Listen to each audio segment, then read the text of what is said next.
시편 15편 주의 장막에 거할 자에 대한 11가지 조건을 저희한테 말씀을 해주셨는데요. 그 조건에 대해서 한번 알아보려고 합니다. 오늘 완전함 속에서 행하라, 이것이 오늘 주제인데요. 어떤 완전함인지 그 부분을 우리가 공부해 봤으면 좋겠습니다. 시편 15편은 주의 장막에 거할 자에 대한 조건 11가지를 말하고 있는데요. 15편 1절에 여호와여 주의 장막에 유할 자 누구 오며 주의 성산에 거할 자 누구 오니까. 지금 주의 장막과 주의 성산에 거할 자에 대해서 지금 물어보고 있습니다. 어떤 자가 하나님 성산에 거할 수 있습니까? 2절에는 이게 오늘 주제의 핵심인데요.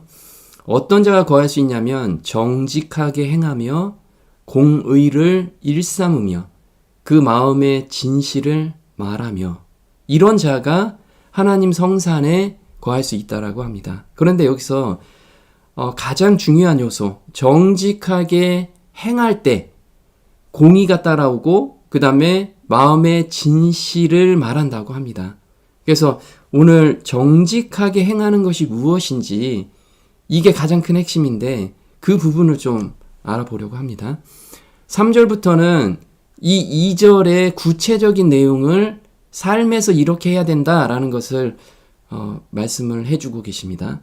3절에 그 혀로 참소치 아니하고 그 버택에 행악지 아니하며 그 이웃을 회방치 아니하며 그 눈은 망령된 자를 멸시하며 여호와를 두려워하는 자를 존대하며 그 마음에 소원한 것은 해로울지라도 변치 아니하며 별리로 대금치 아니하며 뇌물을 받고 무죄한 자를 해치 아니하는 자니 이런 일을 행하는 자는 영영이 요동치 아니하리이다.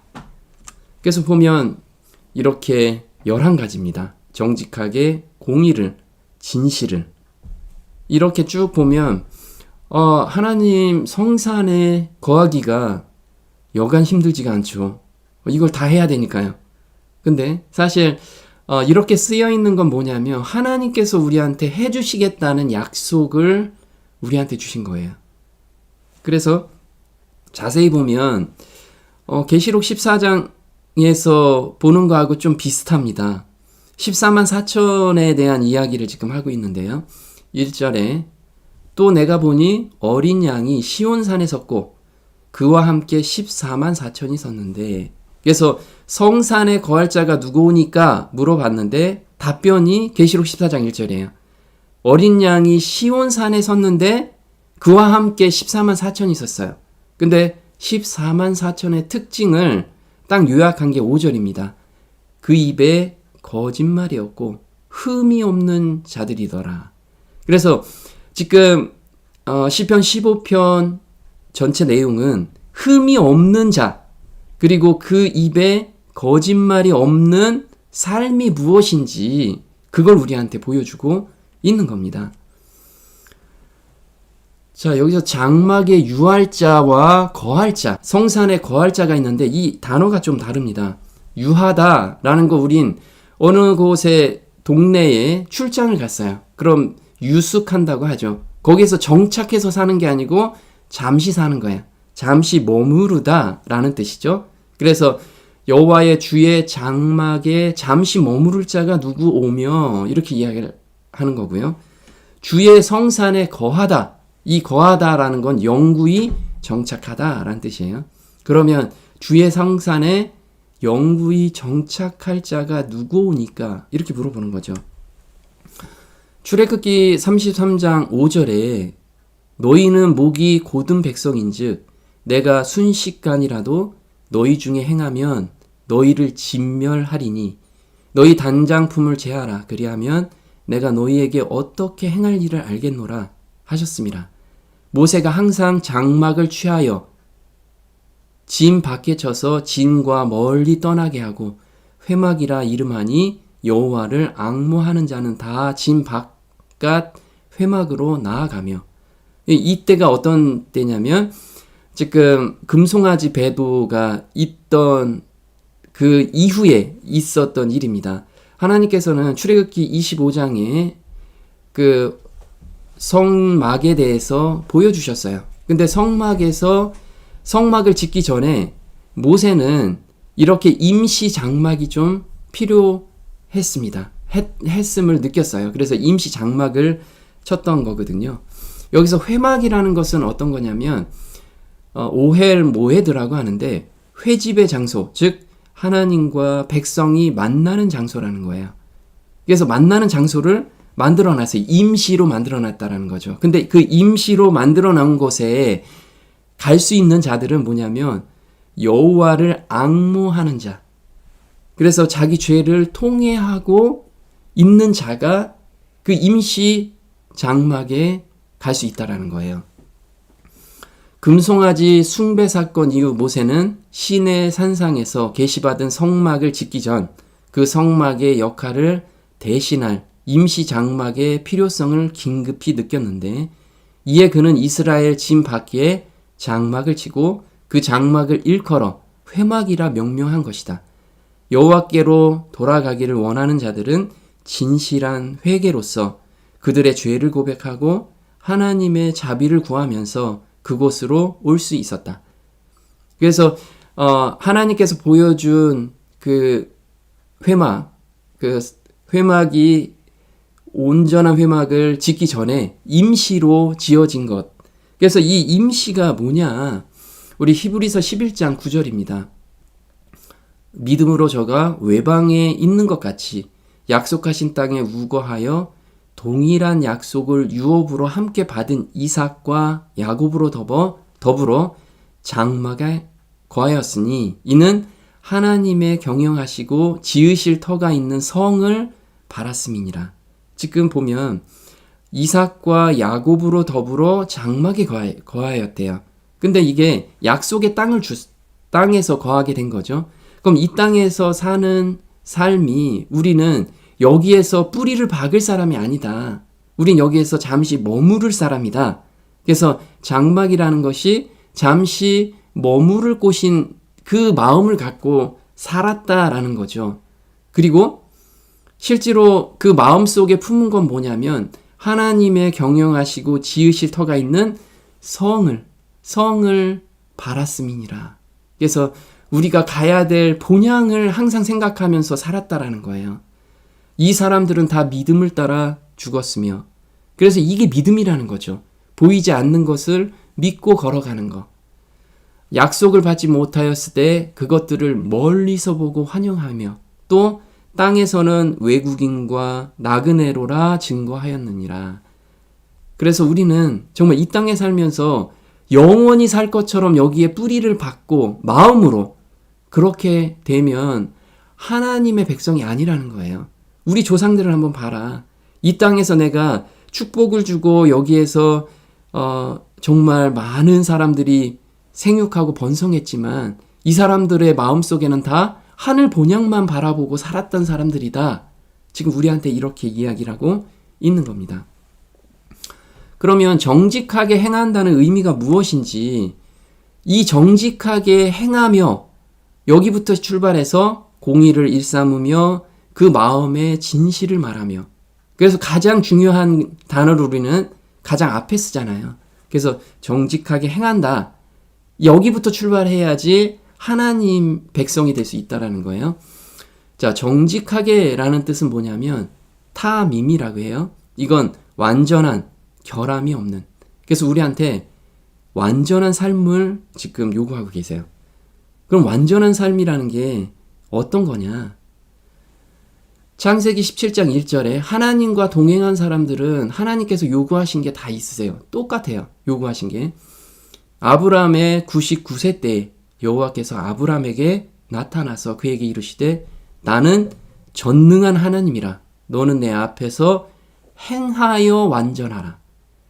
완전하게 행하래요. 그러면 우리도 마찬가지라는 거죠. 하나님과 동행하는 사람들은 오늘 완전한 가운데서 행하고 있어야 된다는 거예요. 그래야지만 나머지 부분들이 다 충족이 된다는 거예요. 그럼 여기서 질문을 우리한테 한번 해보자는 거죠. 무죄한 상태에서의 완전이냐? 그래서 내가 정말 계명을 하나라도 어기지 않기 위해서 지금 이 무죄한 상태를 유지하는 거냐? 아니면 하나님만 온전히 의지한 믿음인가? 이 부분에 대해서 완전에 대한 부분을 우리가 생각해 봐야 된다는 거예요. 이때 아브라함은 실수를 많이 했죠. 근데 하나님 앞에 보셨을 땐 완전하다라고 지금 하나님께서 말씀을 하고 계세요. 그러면 우리한테 답을 준 게 있어요. 그게 정말 우리가 믿음이라는 건 하나님의 약속을 손으로 붙잡고 가는 게 완전하다는 거예요. 온전히 믿을 때. 내가 99%만 믿어요 라는 거는 하나도 안 믿는다는 뜻이죠. 100% 믿고 있습니다. 100% 의지하고 가는 것이 완전한 삶이라는 거예요. 그러면 완전하라의 참 의미는 각 단계별 목표를 이루었다는 의미예요. 그럼 그 각 단계별 목표가 무엇인지, 자, 마태복음 5장 48절입니다. 그러므로 하늘에 계신 너희 아버지의 온전하심과 같이 너희도 온전하라.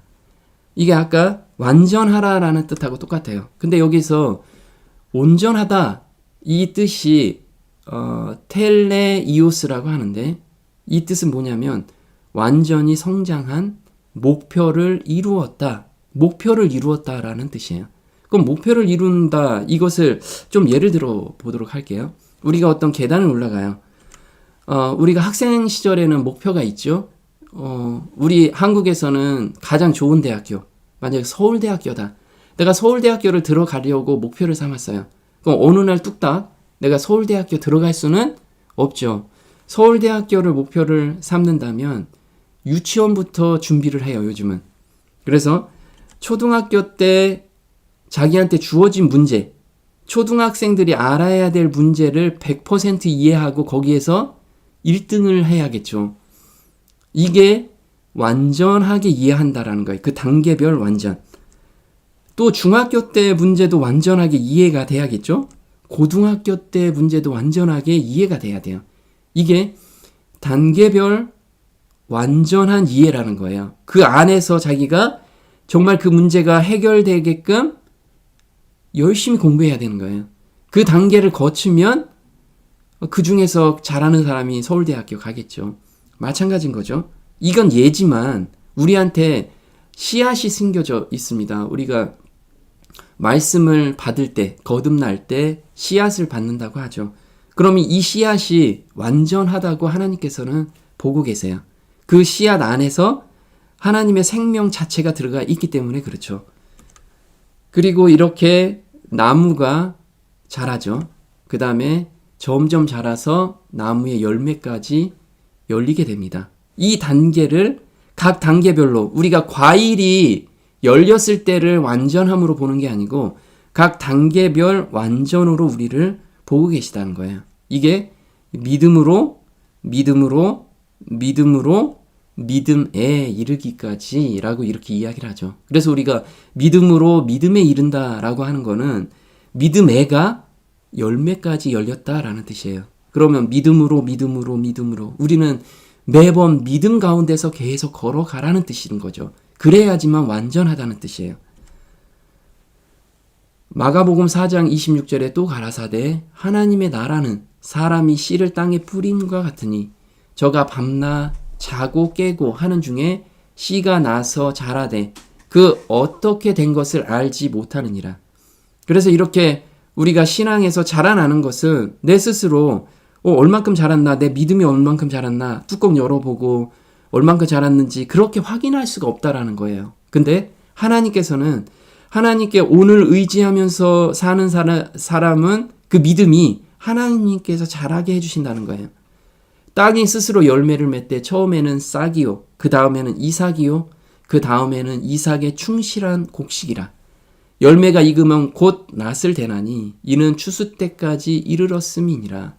그래서 열매가 이렇게 충실하게 열린 자는 하나님께서 추수해서 곡간에 드린다는 거죠.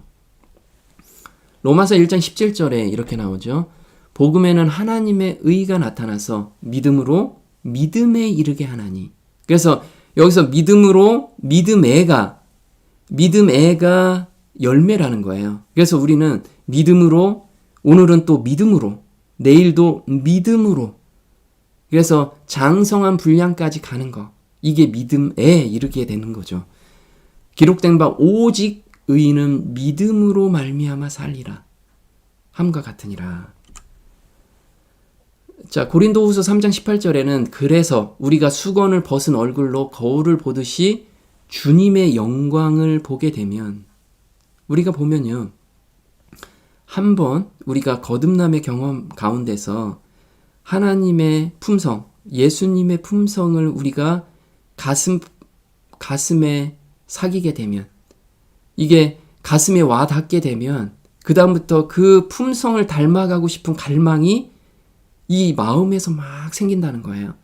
그래서 점점 더한 영광으로 주님의 모습을 닮아가게 됩니다. 영광을 한번 보면 거기에서의 평안함, 그리고 거기에서 죄에 대해서 자유함, 이 갈망으로 계속해서 하나님과 교제하고 싶은 마음이 절로 생긴다는 거예요. 이 마음이 없다라고 하면 거듭난 게 아니라는 거죠. 그의 영광은 영이신 주님에게서 나옵니다. 이거는 성령 하나님께서 우리를 깨우치게 해주신다는 거예요. 너희 안에 예수님의 마음이 심겨져 있다. 이것을 성령 하나님께서 우리한테 매 순간 깨닫게 해주시는 거예요. 그래서 어디까지 자라기를 원했냐면 갈라디아서 4장 19절에 나는 나의 자녀들아 너희 속에 그리스도의 형상이 이루기까지. 그래서 너희 마음에 정말 그리스도의 품성이 자리 잡을 때까지 내가 쉬지 않고 또 기도하고 또 해산하는 고통을 갖겠다라고 바울 형제는 이야기를 하고 있습니다. 그럼 예수님도 매 순간 완전함에 거하셨어요. 왜냐하면 우리의 모본이시기 때문에 모본으로서 어떻게 삶을 살아야 되는지를 보여주신 것이 이 땅에서의 삶이었다라는 거예요. 조금 전에는 너희도 온전하라라고 말씀을 하셨는데 이번에는 아버지의 온전하심이 어떤 건지 예수님께서 보여주신 거죠. 그 온전함을 어떻게 사셨는지 한번 보도록 할게요. 히브리서 5장 8절에 그가 아들이시라도 받으신 고난으로 순종함을 배워서 온전하게 되었은즉. 그래서 예수님께서는 매 순간 하나님의 말씀에 순종함을 배워서 그걸 온전하다고 말씀하신 거예요. 그 하나님 말씀만 붙잡고 오늘을 그냥 걸어가는 그 삶이 온전하다라고 말씀을 하신 거죠. 자기를 순종하는 모든 자에게 영원한 구원의 구원이 되시고 이것이 영원한 구원의 근원이라는 거예요. 그래서 우리가 이 예수님이 순종한 그 방식대로 오늘 하루 온전함에 거하면 이게 구원의 근원이라는 거예요. 다른 것이 없다라는 거죠. 자, 여기서 보면 예수님께서는 성품이 온전하지 않다가 성장하면서 온전하게 되었다는 의미인가? 정말 그런가요? 예수님께서는 매 순간 온전한 가운데 거했다라는 거예요. 예수님도 사람의 몸으로 태어나서 각 나이별로 시험을 당하셨어요. 예수님도 아주 어린아이가 있었고 청년 시절이 있었고 소년 시절이 있었고 이렇게 시절별로 겪는 시험들이 다 있었다라는 거예요. 우리랑 다른 분이 아니라는 거예요. 물론 다른 거는 죄가 하나도 없었다라는 분. 자, 우리도 이 땅에 살면서 각 사람이 각 나이별로 겪는 시험이 다 다르다는 거죠. 근데 예수님께서는 그걸 각 나이별로 다 시험을 당하셨어요. 근데 그 시험 당하심에서 온전히 승리하셨다라는 거예요. 그래서 예수님께서는 하나님께서는 그걸 완전이라고 보시는 거예요. 그래서 완전에서 완전으로 사셨다. 우리도 오늘의 시험을 온전히 예수님을 의지하면서 완전하게 살 수 있다는 모본을 보이신 거예요. 그래서 누가복음 2장 52절에 예수는 그 지혜와 그 키가 자라가며 하나님과 사람에게 더 사랑스러워 가시더라. 그래서 예수님이 갑자기 성인이 돼가지고 그 복음을 전하신 게 아니고 매 단계별로 복음을 전하셨다는 거예요. 매 단계별로 하나님께 순종하셨고 매 단계별로 우리가 모본을 삼을 일을 행하셨다라는 거예요. 히브리서 4장 15절에 우리에게 있는 대제사장은 우리 연약함을 체휼하지 아니하는 자가 아니요. 그래서 매 단계별로 체휼하다, 경험하다. 우리의 모든 그 삶의 고민과 삶의 유혹들 그런 걸 다 체휼하셨다라는 거예요. 자, 모든 일에 우리와 한결같이 시험을 받은 자로되 근데 거기에서 온전히 승리하셨다라는 거. 온전히 하나님 말씀만 의지했다라는 것. 이걸 우리한테 모본을 주시기 위해서 지금 우리한테 보여주고 계시는 거죠. 그러므로 우리가 긍휼하심을 받고 때를 따라 돕는 은혜를 얻기 위하여 은혜의 보좌 앞에 담대히 나아갈 것이니라. 그래서 우리가 예수님께 내 지금 고민, 나의 지금 어려움, 그리고 내가 지금 죄에 빠져 있는 거 예수님께 온전히 내가 드리고 헌신기도로 온전히 의지하고 매달리기만 하면 예수님께서는 그 길을 진짜 산 길로 우리를 인도해 가신다는 거예요. 매 단계별 완전하게 사신 비결이 무엇인가? 예수님께서는 신성을 가지고 계셨기 때문에 온전하셨는가? 한번 볼게요. 다 이루었다. 세계의 기초가 놓이기 전부터 준비된 구속의 경륜의 매 단계가 예정에 따라 완성되었다. 매 단계별로 완성이 되셨어요. 사단은 그 계획을 뒤엎으려는 일에 실패했다. 그리스도의 승리는 인간의 구원을 확실하게 하였다. 그래서 예수님께서는 매 단계별 완전하게 사셨다라는 거죠. 어떻게 이렇게 완전하게 사셨는지 그걸 우리가 배워야겠죠. 요한복음 7장 6절에 예수께서 가라사대 내 때는 아직 이르지 아니하였거니와 너희는 명절에 올라가라. 나는 내 때가 아직 차지 못하였으니 이 명절에 아직 올라가지 아니하노라. 예수님께서는 예수님의 매 단계별로 때를 아셨어요. 우리한테도 개인적으로 다 때가 정해졌을까요? 다 때가 있어요. 그걸 우리가 스스로 알아야 돼요. 오늘 시험을 허락하신 거는 그 때가 됐기 때문에 시험을 허락하신 거예요. 근데 우리는 그 시험에서 도망가거나 내 힘으로 그걸 이기려고 하니까 자꾸 그 시험이 통과가 안 되는 거예요. 만약에 거기에서 하나님만 온전히 의지한다면 다음 단계로 우리를 인도하시고 다음 단계로 인도하시는데 어디까지요? 장성한 분량까지 우리를 인도하신다는 거죠. 그리스도가 이 땅에 오기 전에 그의 생애에 대한 완전하고도 상세한 계획이 그 앞에 놓여 있었다. 성육신하여 올 때가 정해진 것처럼 그의 생애의 모든 일은 정한 때가 있었다. 그렇지만 그가 세상에 와서 사람들 가운데 행할 때 한 걸음씩 인도받음으로써 하나님의 뜻을 매일 조금씩 펼쳐갔다. 예수의 기도 생애는 하나님의 인도하심을 생애에서 실천하기 위한 통로가 되었다. 그래서 예수님께서는 미명에 일어나서 기도하셨죠. 하나님과 대화하기 위해서. 자, 새벽 오히려 미명이라는 뜻이 새벽 3시라고 그랬어요. 새벽 3시.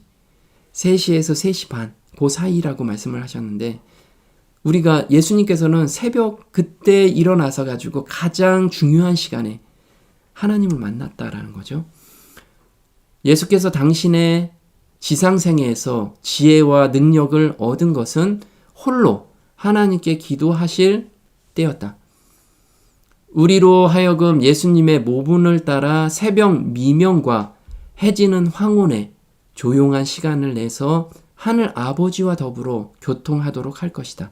그리고 종일 그들의 마음을 하나님께 향하도록 할 것이다.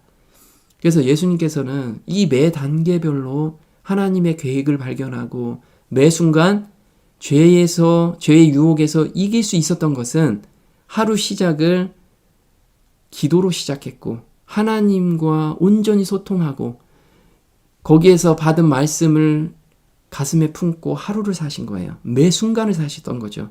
그리고 저녁 때 조용한 시간에 또 하나님과 대화를 했어요. 우리도 마찬가지라는 거예요. 우리가 지금 새벽과 해질 때 정말 우리 하나님과 이렇게 교통 가운데 있는 자는 온전한 가운데 거할 수 있다는 거예요. 히브리서 5장 13절에 대저 젖을 먹는 자마다 어린아이니 의의 말씀을 경험하지 못한 자요. 단단한 식물은 장성한 자의 것이니 저희는 지각을 사용함으로 연단을 받아 선악을 분별하는 자니라. 여기서 장성한 자, 장성하다라는 뜻이 뭐냐면 아까 텔레이오스예요. 이게 목표를 이루었다라는 뜻이에요. 온전하다라는 뜻이죠. 근데 이 온전한 사람은 뭐냐면 훈련을 받아서 연단을 받아서 선악을 분별하는데 이거 선이고 아니야 악이야 이게 아니고요. 선한 행동으로만 간다는 거예요. 하나님께 온전히 의지해서 하나님 말씀에 순종하는 삶을 사는 사람이 장성한 자라는 거예요. 저거는 선이고 저건 악이고 이게 아니라는 거죠. 그래서 잠언 24장 16절에 대저 의인은 7번 넘어질지라도 다시 일어나느니와 악인은 재앙으로 인하여 엎드러지느니라. 그래서 우리는 이 얘기를 그러죠. 유혹을 받아서 넘어졌어요. 그래서 다시 일어나는 게 의인이라고 얘기하죠. 그것이 자라남이죠. 그게 자라남이에요. 근데 장성한 자는 7번 유혹이 와도 넘어지지 않는다라는 거예요. 7번 유혹이 와도 넘어지지 않는 자가 장성한 자라는 거예요. 그게 훈련을 받는 자가 거기까지 이르른다는 거죠. 그러면 우리가 이 넘어질지라도 라는 뜻이 나팔이라고 하는데요. 어떤 재난을 당하다라는 뜻이에요. 그럼 7번이라는 게 완전 숫자잖아요. 7이라는 게. 그래서 진짜 우리를 넘어뜨리기 위해서 모든 시험이 올지라도 훈련을 받은 자는 넘어지지 않는 그 지점까지 우리를 하나님께서는 인도해 가신다는 거예요. 이게 바로 욥의 믿음이라는 거죠. 욥의 믿음. 자, 욥기 1장 8절에 주께서 사단에게 말씀하시기를 너는 내 종 욥을 유의해 보았느냐? 너는 욥을 시험해 봤느냐? 세상에 그와 같은 사람은 아무도 없나니 그는 온전하고 정직한 사람으로 하나님을 두려워하고 악을 피하는 자니라 하시니라. 여기서 온전하고 정직하다. 이게 하나님의 성산에 거할 사람이죠. 근데 이거 온전하다라는 이야기가 나왔는데 그 뒤편에 하나님을 두려워하다. 하나님을 두려워하다라는 게 뭐죠? 나의 모든 고민을 하나님께 온전히 맡기는 삶. 그 삶이 온전한 삶이라고 지금 이야기를 하고 있어요. 우리가 하나님께 복을 받았은즉 재앙도 받지 아니하겠느뇨 하고 이 모든 일에 이 모든 시험에 욥이 입술로 범죄치 아니하니라. 그래서 욥은 온전하고 정직한 사람이에요. 장성한 자고 장성한 분량에 도달한 자라는 거죠. 우리도 마찬가지인 거예요. 나 의인은 7번 넘어져도 다시 일어나는 거 이거 너무 중요하죠. 거기에서 내가 좌절하고 있는 건 또 하나님 뜻이 아니에요. 그건 훈련 과정이라는 거예요. 근데 장성한 분량까지를 원하세요. 우리는 거기에 도달하기를 누구나 다 도달할 수 있다라고 우리한테 약속으로 주셨어요. 그 약속을 믿고 오늘을 걸어가는 것이 믿음으로 걸어가는 거. 그래서 믿음에 이르길 때까지 우리는 오늘 말씀을 붙잡고 걸어가는 거. 이것을 우리한테 원하고 계십니다. 오늘도 우리가 모두 그 믿음으로 그 가운데서 걸어갈 수 있는 성도들이 됐으면 좋겠습니다. 오늘 여기까지 하겠습니다. 하늘에 계신 우리 아버지, 우리가 이 땅에 걸어가면서 때로는 유혹에 넘어가고 또 좌절할 때도 있습니다. 하지만 하나님께서 매 단계 저희를 온전하다라고 보시는 것은 넘어진 가운데서도 하나님의 약속을 믿고 그 약속을 믿고 한 걸음 한 걸음 걸어갈 때 저희를 완전하다고 말씀하심에 감사를 드립니다. 하나님은 저희를 완전한 가운데로 인도하심을 약속하셨음에 또한 감사를 드립니다. 우리가 이 땅에서 나그네와 같은 삶으로 걸어갈 수 있도록 하늘 본향을 보여주시고 또 매 발걸음마다 하나님께서 은혜 베풀어 주시고 각 사람의 그 매 단계별로 시험에서 이길 수 있는 그 말씀을 주셨음에 감사를 드리오며 이 모든 것 우리 주 예수님의 이름으로 감사하며 기도드립니다. 아멘.